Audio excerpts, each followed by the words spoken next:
Smith was elected Commissioner of Agriculture and Commerce by Mississippi voters in November 2011, following a 12-year career as a Mississippi State Senator for District 39. With her election, Hyde Smith made Mississippi history as the first woman to ever be elected to the statewide position.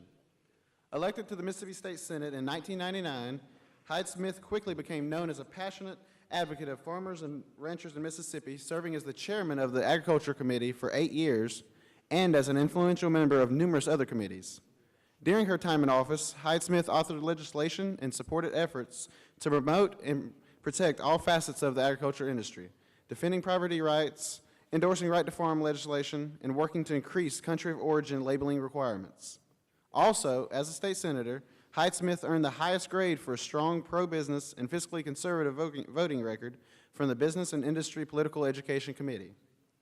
Hyde Smith previously received numerous awards and honors for her work as a legislator and champion of agriculture, including the Agriculture Legislator of the Year Award from the Mississippi Association of Conservation Districts. As Commissioner of Agriculture, Hyde Smith continues to ensure fairness and equity in the marketplace and protect Mississippians through sound regulatory practices. She is committed to making sure our state's farmers and ranchers, the backbone of our country, can continue to provide safe food and fiber at the most affordable prices to the citizens of Mississippi, while maintaining the utmost in consumer confidence. Hyde Smith and her husband Mike are the proud parents of Anna Michael, the family's 5th-generation farmer. Together they raise beef cattle and are partners in Lincoln County Livestock, the local stockyard auction market in Brookhaven, which has held a live county cattle auction every Tuesday since 1942. Please give a great big boy state welcome to Commissioner Cindy Hyde Smith.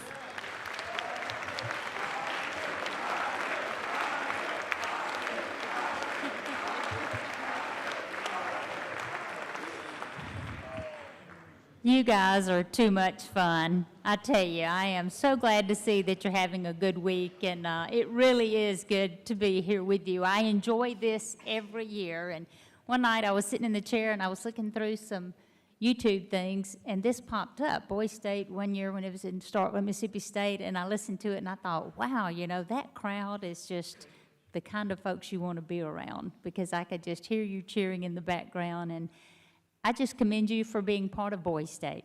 I commend you for being here. Give a hand to yourself right now. What a great opportunity, and, you know, something that you'll remember the rest of your life. The only bad thing about today is I'm having to follow Phil Bryant. I'm having to follow the governor. What about another hand for that governor? Was that not a great presentation? It is so very hard to follow him, because he can really tell you how great Mississippi is and how bright the future is for Mississippi, when, as he put it, you don't hear it in many directions, you don't hear it from a lot of people, but he so eloquently just rolls it out there and lets you know that he's proud of his state. And we do have a state that we have so many reasons to be proud of. Today, driving up, I got to the office this morning, and as he said, we run a stockyard in Brookhaven. How many of you have ever been to a sale barn? Raise your hand if you've ever been to a sale barn. Yeah, we've got several folks out there that know what that's about. You know, it's just so much fun every week, even for me, to go back to the stockyard and watch the cattle come through. And yesterday was Tuesday, our sale day, so we kind of had a late night last night. But driving up this morning, have a wonderful lady that works with me, and she is a big Rebel fan. She is an Ole Miss fan. Her name is Julie McLemore. She's up there in the corner, and she was one of the attorneys at the Attorney General's office, and I stole her and hired her at the Department of Agriculture.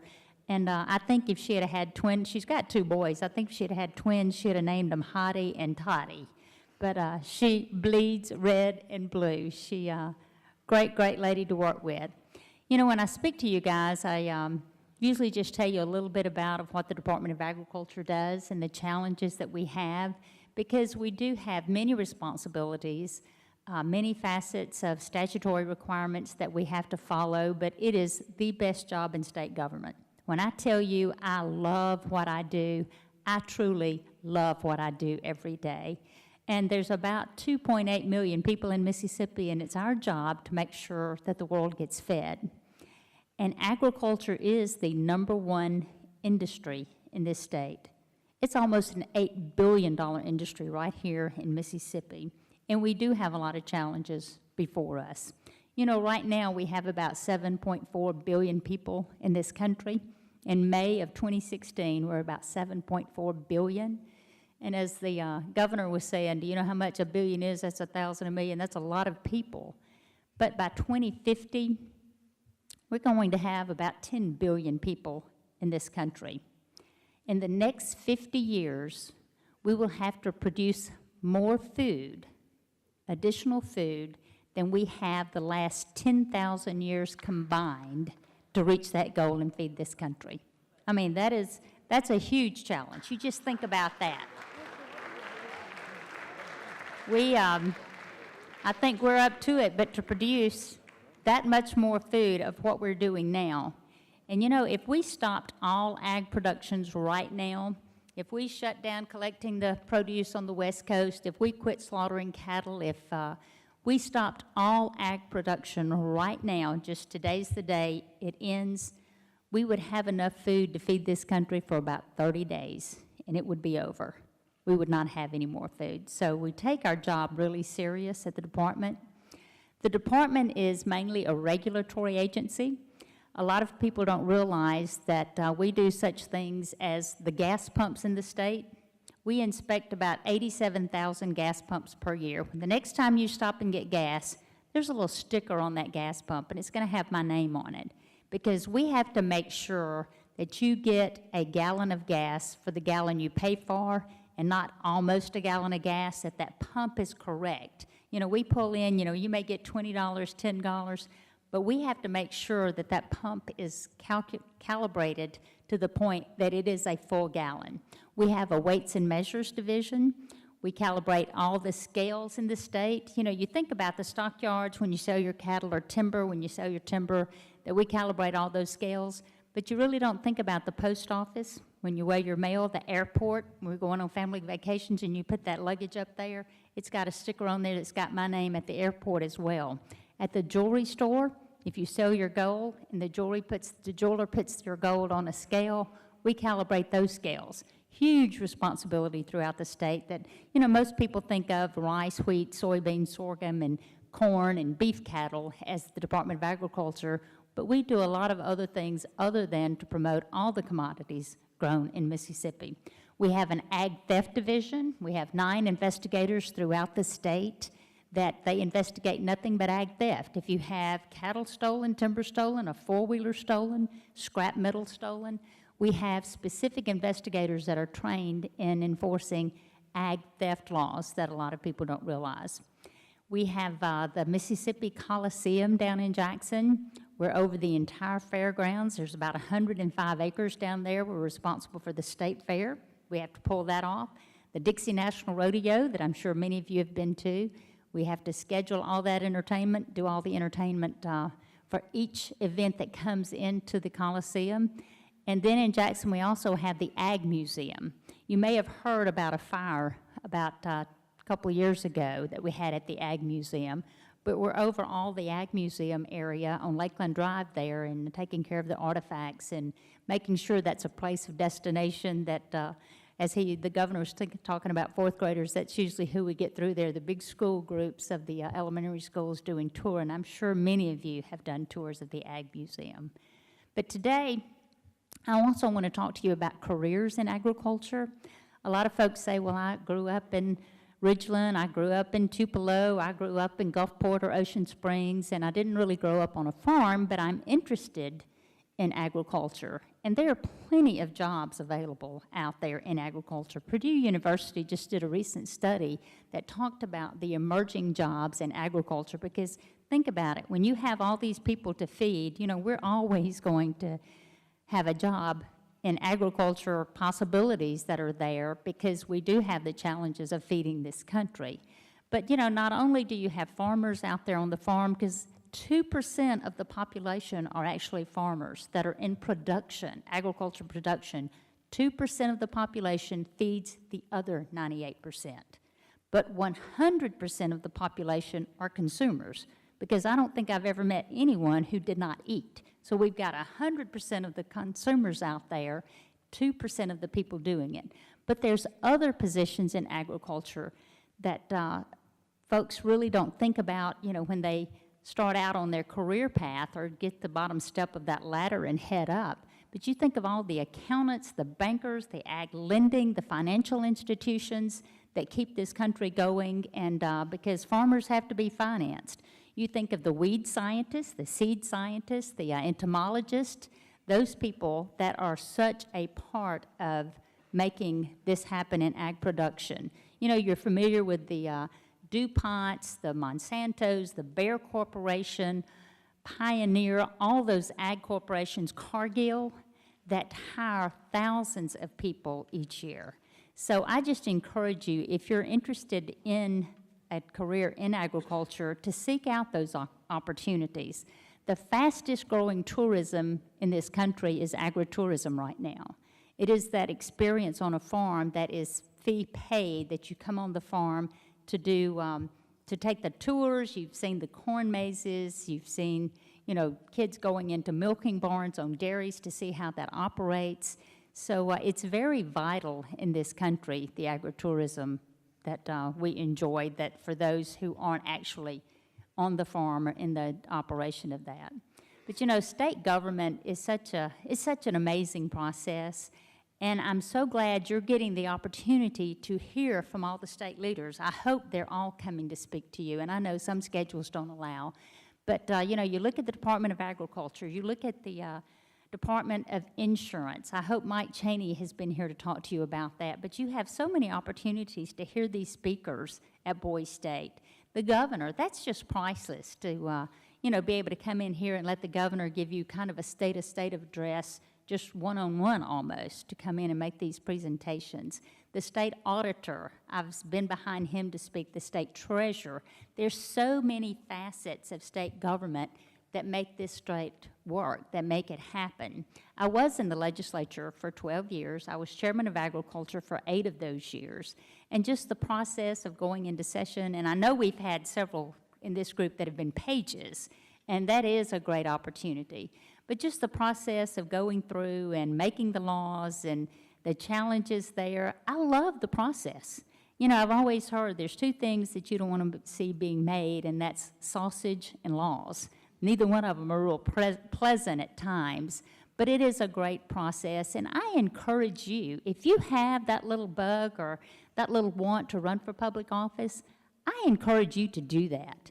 We need bright folks just like yourself that are willing to put their name on a ballot and willing to get out there and campaign to be a part of the process.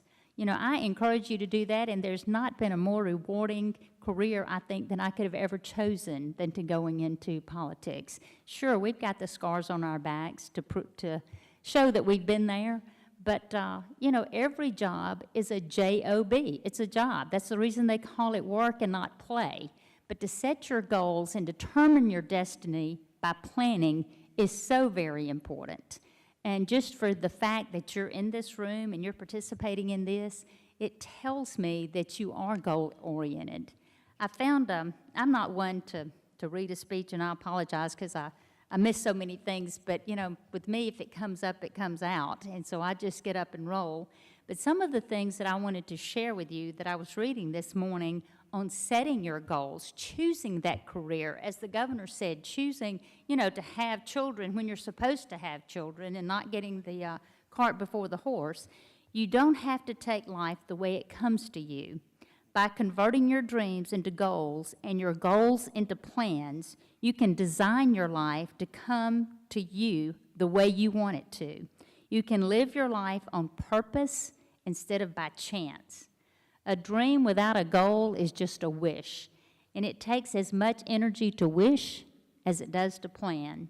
Concentrate on finding your goal, then concentrate on reaching it. There is only one success, is to be able to spend your life in your own way. Planning is bringing the future into the present so that you can do something about it now.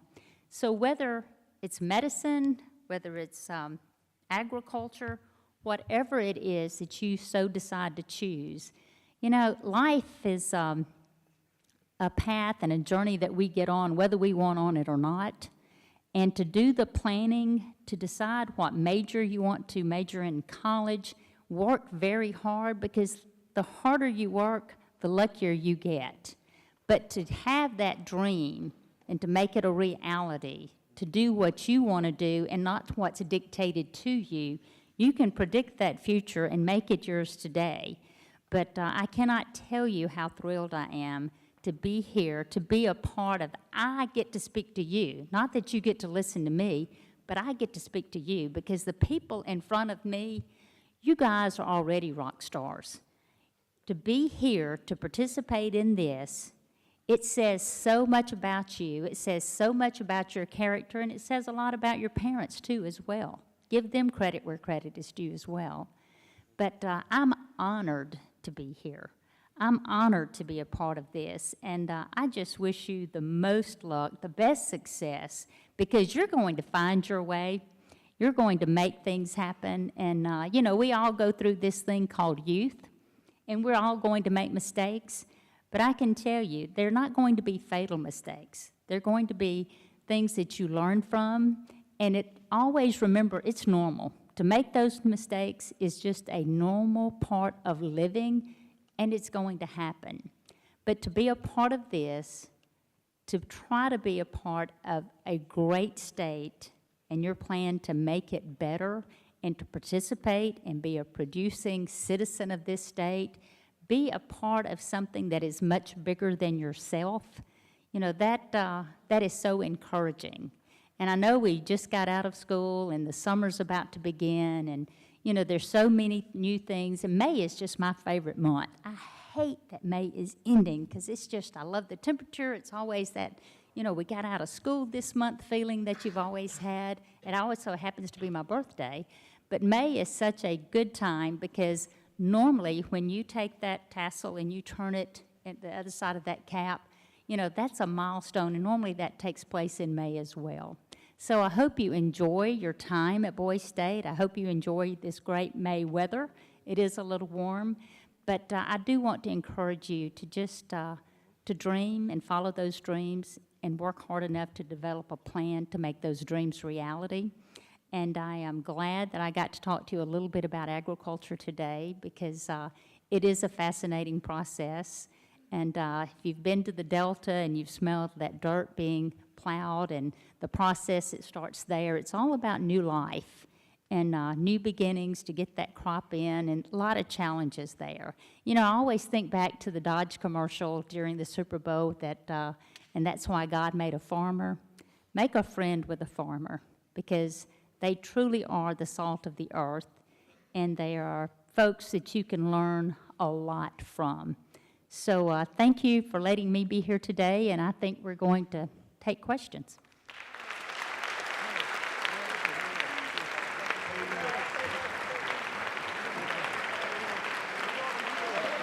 You're too kind.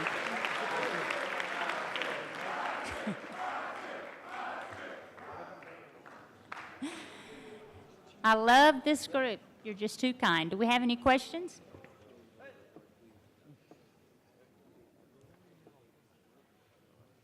We have one front and center. Like the governor, just holler at me.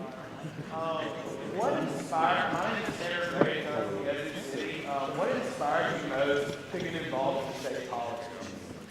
Actually, you know, I'm a political science major, and I've always had that fascination.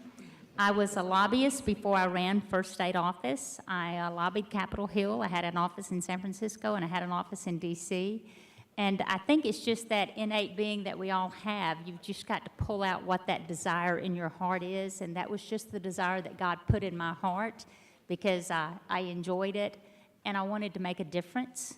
And, you know, it's not for the faint of heart. Campaigning is very, very hard, and it's not a decision that you just make that, you know, maybe I'll dive and try this for a while, because it's a tough job. But for those of us that God made you that crazy person that you like it is extremely rewarding. But that's, I guess, the only way I can answer your question is that desire was in my heart from day one.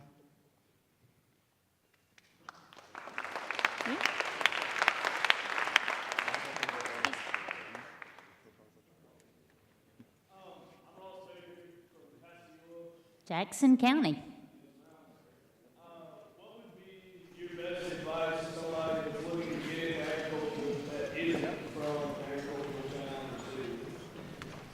To do your research, because like I said, a lot of, just like Purdue University did the research, but, commodity traders, if you're into trading, it's what that spark is.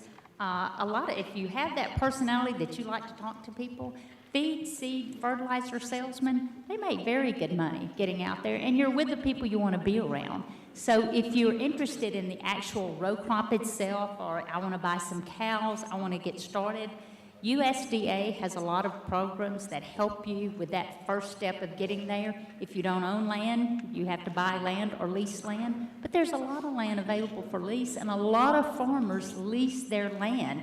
So many people think, well, Grandpa didn't have 100 acres to pass down to me. A lot of farmers lease their land, and they get started. And when that will and that desire is there, you can make it happen. But I would advise you to contact. Every county has an extension office. To go to the extension office and just see what everybody is doing in there on their daily activities. Are you working with a rice grower this week? Are you working with someone that grows sweet potatoes? Catfish is the #1 industry in this state. Lease some land, build some ponds, decide what you want to do, and try to grab onto a mentor. I know you hear that all the time. But really, if you see something that it strikes that chord with you, that either it's row cropping or livestock or training horses, whatever that is, find yourself a mentor. And there's a lot of research out there that can guide you in the right direction. And I tell you, ag lending, for those who want to get a business degree or a finance degree, ag lending is a great job. When I come back in another life, I want to be an ag lender. I want to get out there with the farmers and help them finance the land and make their dreams come true, as the commercial says. But Southern Ag Credit, First South, all these ag lending companies have great opportunities, and they're looking for bright people, that are willing to get out there and be part of the ag community if they don't want to actually be in the activity of row crops or livestock or whatever.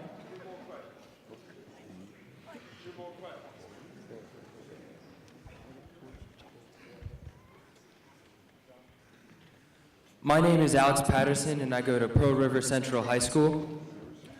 And one of the problems that we're having at our school is we just lost our horticulture vocational class.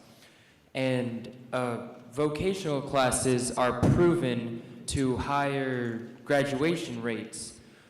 What would you do to try and help horticulture vocational classes to spread agriculture and to create more farmers? That also is a job of ours to taunt any industry in Mississippi, but the Department of Education makes those decisions. But one of the things that I can tell you about that I really get excited about, in my hometown in Brookhaven, Mississippi, we have a county school called Lloyd Star, and they have an ag academic school. But it takes that ag teacher that's willing to get in there and fight for those funds. And they have an outstanding group. It's an ag academy. And we're really trying to encourage more schools to do that. Because like I said, we're all going to eat, and most of us are going to eat 3 times a day. But to capitalize on going in that direction, to encouraging careers there, and we're always going to have weddings, we're always going to have funerals. Horticulture is not going to go away. It's a stable, steady industry. And, just to be encouraging the Department of Education not to do away with those programs, to keep those programs in the school. But so many times with financial cuts, something has to go, and I understand that. I was a legislator for a long time. I understand that. But it is very disappointing to see some of those programs. But, it's just in spots of the state. We have other places like Lloyd Star with the Ag Academy that it's flourishing. So hopefully the importance and the significance of what you just stated can be filtered throughout the Department of Education, and that we can keep those. But when you have vocal parents, when you have a vocal group in your area, you usually will be able to influence those school board members to make sure those things happen. So I encourage you to get involved and get everybody you know involved that's interested in those programs.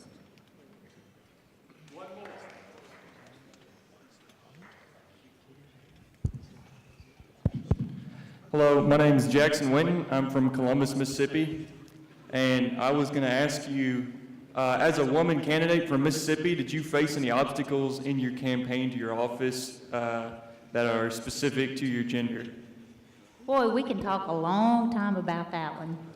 There was some really interesting stories that happened. As you may know, years ago, there was a gentleman named Jim Buck Ross, who was Commissioner of Agriculture. Steve Guyton remembers him for a very long time. One night, I was speaking at Sanderson Farms in Laurel, Mississippi. This lady came up to me, go Laurel, Jones County. But this lady came up to me and she said, if my daddy knew that you were Commissioner of Agriculture, he would be spinning in his grave. I said, well, who is your daddy? And she said, Jim Buck Ross, the former commissioner. But it wasn't a huge issue. It really wasn't. You had instances that people were just said, the man needs to be doing this, sorry, can't vote for you, and that's okay. But there were so few. And you had so many that were so encouraging, saying, Cindy, we believe in you. We know you know what you're doing. You have the background, the knowledge to be effective. And so many of those people were so outnumbered by your few folks that I saw, the crusty old buzzards is what I call them. There's very few crusty old buzzards out there. And I really don't get that offended by it. Maybe age had a lot to do with that. But it really wasn't that significant. But, you remember them. You remember the ones that say, a woman will never pull that one off. And I thought, you hadn't met this woman.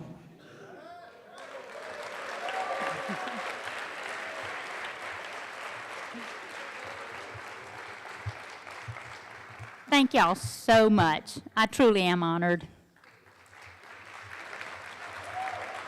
On behalf of the City of Hyde Smith and Boise State, I'd like to give you Commissioner of Agriculture. On behalf of the City of Hyde Smith and Boise State, I'd like to give you Commissioner of Agriculture this token of our appreciation. How cool is this? Yeah.